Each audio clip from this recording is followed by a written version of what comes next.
पे एक केसरी रंग सजाया है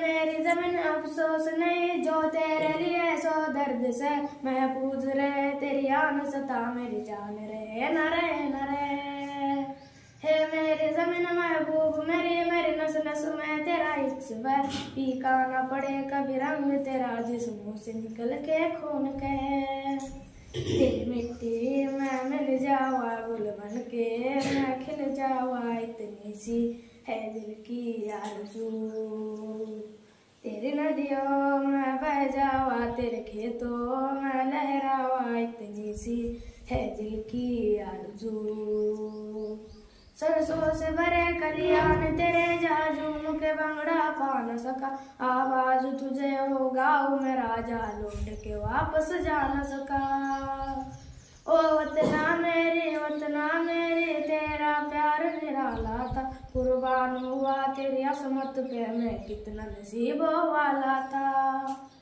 तेरी मिट्टी में मिल जावा गुल बन के मैं खिल जावा इतनी सी है दिल की आरज़ू तेरी नदियों में बह जावा तेरे खेतों में लहरावा इतनी सी है दिल की आरज़ू ओ हीर मेरी तू हंसती रह तेरी आँख घड़ी भर नम ना हो मैं मरता था जिस मुखड़े पे कभी उसका उजाला कम ना हो ओ माई मेरी क्या फिक्र तुझे तेरी आग से दरिया बहता है तू कहती थी तेरा चांद हूँ मैं और चांद हमेशा रहता है तेरी मिट्टी में मिल जावा गुल बन के मैं खिल जावा इतनी सी है दिल की आरज़ू तेरी नदियों में बह जावा तेरे फसलों में लहरावा इतनी सी है दिल की आरज़ू। धन्यवाद।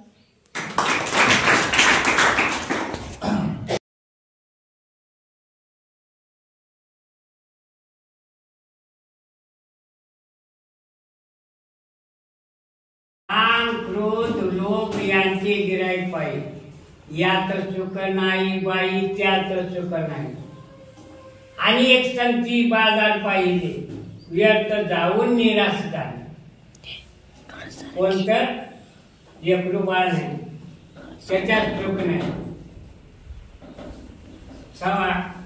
आणि बाजार पाहिजे माझं माझं म्हणून वज वाहिले त्याच्यात बी सुख नाही यात सुख नाही त्यात सुख नाही एका जनार्दनी बाजार लटका संत संग वाचून नाही सुटका त्याच्याशिवाय सुटका नाही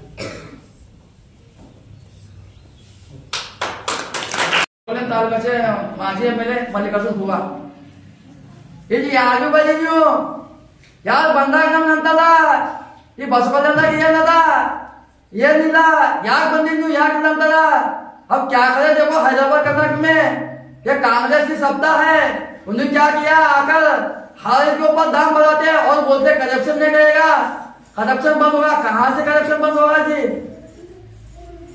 ठीक है बस सन्मान्य जयसिंह ಅವರೇ ನಿಮ್ಮ ದಮ್ಮ ತಾಕತ್ ಇದ್ರ ಇವತ್ತು ನೀವು ಒಂದು ತಿಂಗಳು ಬಸವಕಲ್ಯಾಣದಾಗ ತೋರಿಸ್ರಿ ನಿಮ್ಗೆ ದಮ್ ಕುಡಕ್ಕಿಲ್ಲ ಚಾ ಕುಡಕಂತ ಅವಕಾಶ ಇಲ್ಲ ಈ ಬಸವಕಲ್ಯಾಣ ಜನತಾ ಏನು ಮರಳ ಜನತಾ ಅಲ್ಲ ಇದು ನಿಮ್ಮ ತಂದೆ ಮತ್ತು ನಿಮ್ಮ ತಾಯಿಯವರಿಗೆ ಸೋಲಿಸಿದ ನಾಡು ನಿಮ್ಗೂ ಜನಗಳು ಸೋಲಿಸ್ತಾರ ಅದಕ್ಕೋಸ್ಕರ ಹೇಳ್ತೀನಿ ಘಮಂಡಿ ಬೇಡ ಇದು ನೀವು ಮುಖ್ಯಮಂತ್ರಿ ಮಗ ಇರ್ಬೋದ್ರಿ ನಾನು ಒಬ್ಬ ಸಾಮಾನ್ಯ ರೈತರ ಮಗ ಇದ್ದೀನಿ ಅದಕ್ಕೋಸ್ಕರ ಹೇಳ್ತೀನಿ ಇವತ್ತು ನೀವು ಏನ್ ಬೇಕಾದ್ರೂ ಮಾಡ್ಕೊಳ್ಳಿ ನಾವು ನೀವು ನಿಂತಾಗ ಕಡೆಗೆ ಯಾರು ಗೆಲ್ತಾರ ಅಂತ ನೋಡೋಣ ಸನ್ಮಾನ್ಯ ಬಿ ನಾರಾಯಣರಾವ್ ನಮ್ಮ ಶಾಸಕರು ಇದ್ದಾಗ ನಾವು ಅದಕ್ಕೆ ಬಂದಾಗ ಮುಂಬೈ ಹೋಗಿದ್ರು ಏನ್ ಮಾಡ್ಯಾರ ಅಂತ ಗೊತ್ತಿಲ್ಲ ಯಾಕೆ ಬಂದಾರ ಅಂತ ಗೊತ್ತಿಲ್ಲ ಸನ್ಮಾನ್ಯ ನಿಮ್ ಕೈ ಮುಗಿದು ಕೇಳ್ತೀನಿ ನೀವು ಹೇಳಿದ್ರು ಕೂಡ ಇವತ್ತು ನಮ್ಮ ಕರ್ನಾಟಕ ತಾಯಿಗೆ ವಾಪಸ್ ಆಗ್ಬೇಕು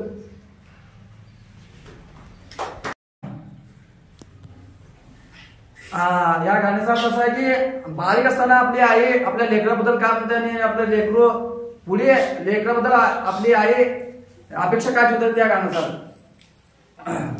ಎತ್ತ ತಾಯಿಯ ಹೃದಯವೆಷ್ಟು ದೊಡ್ಡದು ಆ ತಾಯಿಯ ಹೃದಯವೇ ಅಷ್ಟೇ ದೊಡ್ಡದು ಎತ್ತ ತಾಯಿಯ ಹೃದಯವೆಷ್ಟು ದೊಡ್ಡದು, ಆ ತಾಯಿಯ ಹೃದಯವೇ ಅಷ್ಟೇ ದೊಡ್ಡದು.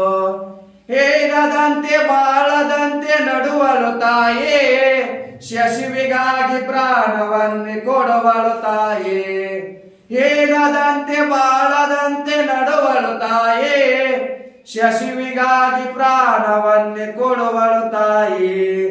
ಮಕ್ಕಳಿಂದ ತನ್ನ ಮನದ ಚಿಂತೆ ಮರೆವಳು, ಮಕ್ಕಳಿಂದ ಮುಂದಿನ ದಿನವ ಕಳೆಯುವಳು.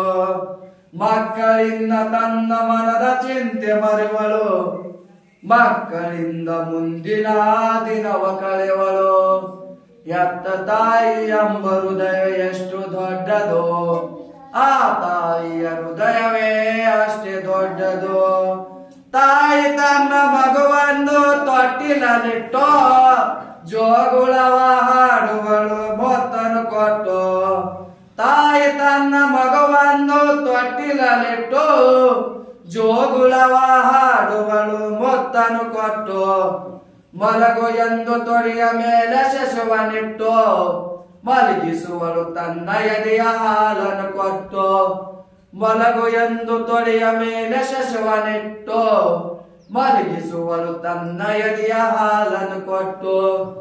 ಎತ್ತ ತಾಯಿ ಎಂಬ ಹೃದಯ ಎಷ್ಟು ದೊಡ್ಡದು, ಆ ತಾಯಿಯ ಹೃದಯವೇ ಅಷ್ಟೇ ದೊಡ್ಡದು. ಅಂಬೆಗಾಲ ಇಡುತ್ತ ಮಗು ಆಡುತ್ತಲಿತ್ತೋ, ಮನೆಯಲ್ಲೆಲ್ಲ ಎಂದು ತಾನೆ ಬೆಳಗುತ್ತಲಿತ್ತೋ. ಅಂಬೆಗಾಲ ಇಡುತ್ತ ಮಗು ಆಡುತ್ತಲಿತ್ತೋ, ಮನೆಯಲ್ಲೆಲ್ಲ ಎಂದು ತಾನೆ ಬೆಳಗುತ್ತಲಿತ್ತೋ. ಮಕ್ಕಳಿರುವ ಮನೆ ಸದಾ ಸ್ವರ್ಗದಂತೆ, ಕತ್ತವರ ಪಾಲಿಗೆ ಜ್ಯೋತಿಯಂತೆ. ಮಕ್ಕಳಿರುವ ಮನೆ ಸದಾ ಸ್ವರ್ಗದಂತೆ, ಕತ್ತವರ ಪಾಲಿಗೆ ಜ್ಯೋತಿಯಂತೆ. ಎತ್ತ ತಾಯಿ ಎಂಬ ಹೃದಯ ಎಷ್ಟು ದೊಡ್ಡದು, ಆ ತಾಯಿಯ ಹೃದಯವೇ ಅಷ್ಟೇ ದೊಡ್ಡದು. ಆ ತಾಯಿಯ ಹೃದಯವೇ ಅಷ್ಟೇ ದೊಡ್ಡದು, ಆ ताई हृदयवे अष्टे दोड्डदु।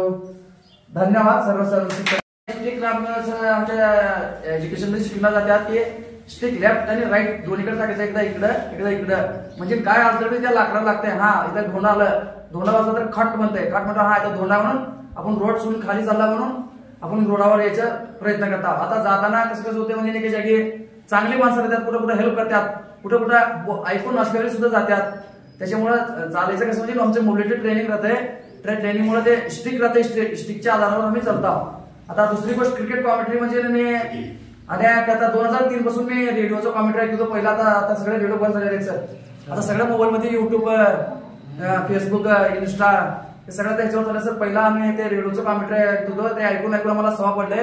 आता दुसरीकडे गेल्यावर मी माझं 2015 मध्ये पहिली बार क्रिकेट कॉमेंट्री कुठं म्हणजे 2015 26 जानेवारी दगड धानोद मध्ये माझी कॉमेंट्री चालू झालेली होती। आता लगातार 10 वर्ष झालेले आहेत, आता पण कंटिन्यू चालू आहे। आज पण मंठाळ मध्ये सेमीफायनल आणि फायनल आहे, तिथं पर्यंत 4 भाषेमध्ये कॉमेंट्री करतो, हिंदी, इंग्लिश, कन्नड आणि मराठी। ते क्रिकेट कॉमेंट्री म्हणजे ऐकून मला सवय झालेली आहे। क्रिकेट कॉमेंट्री पण आणि state level cricket player of Karnataka. आंध्राचा बॉल कसा राहते म्हणजे त्या बॉलमध्ये छड्या राहते आणि स्टंप लोकांचे राहतात, कोणत्या विकेट कीपर राहते, गार्डन्स करते, इकडे टाक तिकडे टाक, आवाजावर ऐकून ते बॉल टाकायचे राहते। मग त्याच्यामध्ये रूल्स राहतात की न दिसणारे 4 प्लेयर राहतात आणि एक 25%, 30%, 40% दिसणारे 7 प्लेयर राहतात। ते 30-40% दिसणारे प्लेयर ते कॅच देऊन पकडू शकतात। हे आम्हाला न दिसणारे आम्ही कॅच देऊन पकडू शकतो नाही, आम्ही जागेतून बॉल टाकतो आणि पळीत येऊन तुम्ही जसं बॉल टाकता तसंच बॉल टाकतात। तुमचे जे मॅच राहतात 10 ओव्हरचे, 8 ओव्हरचे, आमचे मॅच घेत राहतात स्टेट लेवल क्रिकेट टुर्नामेंट। मी बेळगाव धरून चिकमंगळूर खेळत आलेला आतापर्यंत अनेक स्टेट लेवल टुर्नामेंट खेळलेला। इंडिया टीमला खेळायची कोशिश करत आहोत, परंतु ते कोशिश आणि सध्या काय सफल नाही आणि ते कोशिश माझी जारी आहे। इंडिया टीमला एक दिवस मॅच खेळून येऊन माझी आशा आहे। तुमच्या सगळ्याच्या म्हणण्याप्रमाणे माझं एवढं आशा झालं तर इंडियन टीम क्रिकेट प्लेयर बनू शकता, पण त्याच्यामुळे काय व्हावं लागते, माणसामध्ये जिद्द द्यावं लागते। माणसाची जिद्द काय हार मानायचं नाही, त्याच्यामुळे म्हणतात नक्कत बडा जो मुसीबत में सबसे खडा। आम्ही किती मुसीबत मध्ये होतो, आज मुसीबत मधून थोडा बाहेर आलेलो आहोत। माणसाच्या जीवनामध्ये मुसीबत कधी संपणार नाही, काय तर काय घटना येणारच राहणार आहे। त्याच्यामुळे तुम्हाला म्हणतो की सगळेजण आपण चांगल्या प्रकारचे आता आपण बी चांगल्या प्रकारचे आता शाळातून चांगल्या प्रकारे खेळलो. या वर्षी तुम्ही कुठे गेलतो हुबळी मठामध्ये फायनल जाऊन फायनल जिंकून आलो एकदा. पहिली बार सगळ्याचे काय मनपूर्वक स्वागत जगन्नाथ सरचं आणि नागनाथ सरचं एकदा जोरदार टाळ्या वाजवून सर्वांनी स्वागत करायला. अनेक प्रकारे चांगल्या प्रकारचे कबड्डी टुर्नामेंट खेळायला नेते परंतु कधी सक्सेस झाले नव्हते. यावर्षी आम्ही तुम्ही सगळे आलतो सगळ्याच्या सहकार्यामध्ये एकदा फायनलला गेलो. त्या फायनल नेलेल्या सर्व पोरांबद्दल एकदा सर्वांनी जोरदार टाळ्या वाजवून त्या पोरांसाठी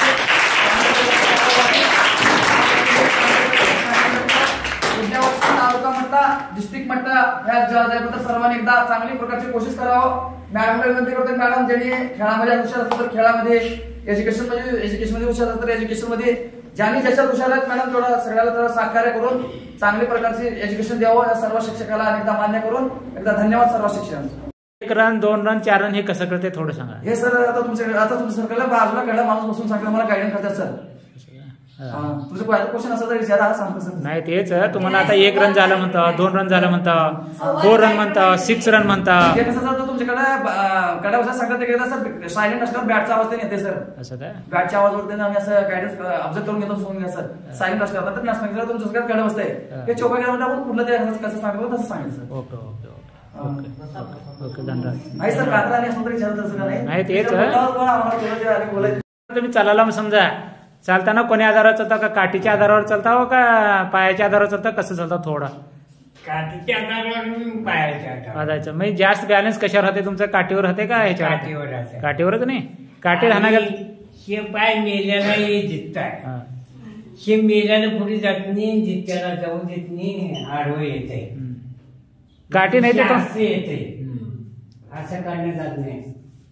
आणि काठीच्या आधारावर तुम्हाला काठी नाही ते चालता येते का हा येते की चालता येते चालता येते फिरता येते सगळं करता. नाही काठी आधार पाहिजे तुम्हाला आधारासाठी अटकळ काठी आधार पाहिजे मग काठी घेऊन चालता केलो नाही झाले बी पण बघितलं होतं की त्याच्या पुढे आता आले कुठं जाणार त्याशिवाय दुसरं काय नाही आणि शिक्षणाशिवाय काय नाही. आता याकडे ज्याला शिक्षण दिले त्याला आणणाऱ्याचं काम नाही. आता पहिलं होतं आणणाऱ्याचं काम आता नाही. जेवढं शिक्षण शिकताल तेवढं चांगलं.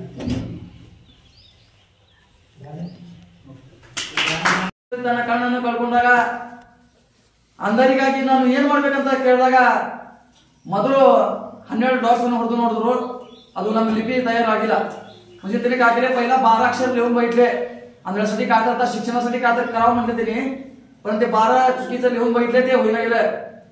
मग ಆ ತಕ್ಷಣ ಅವರು 6 लिपी ಟ್ರೈ ಮಾಡಿದ್ರು. ಅದು 6 लिपಿ ಟ್ರೈ ಆಯ್ತು. ಸಕ್ಸಸ್ ಆದಾಗ ಲೂಯಿ ಬ್ರೇಲ್ ಅವರು ಹೇಳಿದ್ರು ಈ ಜಗತ್ತಲ್ಲಿ ಇರುವಾಗ ಅನೇಕರಿಗೆ ಕಣ್ಣಿದೆ ಕಿವಿದೆ ಮೂಗಿದೆ ಅವ್ರು ಏನೂ ಮಾಡಕ್ ಸಾಧ್ಯ ಇಲ್ಲ. ಬಟ್ ನಾನು ಕಣ್ಣಿಲ್ಲದು ನಾನೇನಾದ್ರೂ ಒಂದು ಜಗತ್ತಿಗೆ ನನ್ನ ಕಡೆಯಿಂದ ಒಂದು ಮಾರ್ಗದರ್ಶನ ನೀಡಬೇಕಂತ ಅಂದಾಗ ಅವರು लुई ब्रेल ಅವರು अंधारीಗೋಸ್ಕರ ब्रेल लिपीಯನ್ನು कंडिडलं. आमच्या लिपीचं नाव आहे ब्रेल लिपी. तुम्ही डोळ्यानं वाचू शकता आम्ही बोटानं वाचू शकता. तुम्हाला जे राहते आम्हाला तेच राहते फक्त फरक काय राहते तुम्ही डोळ्यानं वाचू शकता आम्ही बोटानं वाचू शकता. आमच्या 6 चुकी राहते 6 चुकीमध्ये जे बी लिहू शकता उभे. आता तुमचं ते वताक्षर मिताक्षर सगळेच राहते आमच्या 6 चुकीमध्ये. लिहताना इकडे असं राईट साईडला 1 2 3 येते वाचताना असं लेफ्ट साईडला 1 2 3 येतात. या 6 लिपीमध्ये आपण सगळंच लिहू शकतो. लुई ब्रेल फ्रान्स देशाचे होते. त्यांनी आंधळ्यासाठी या अक्षराचा शोध लावला.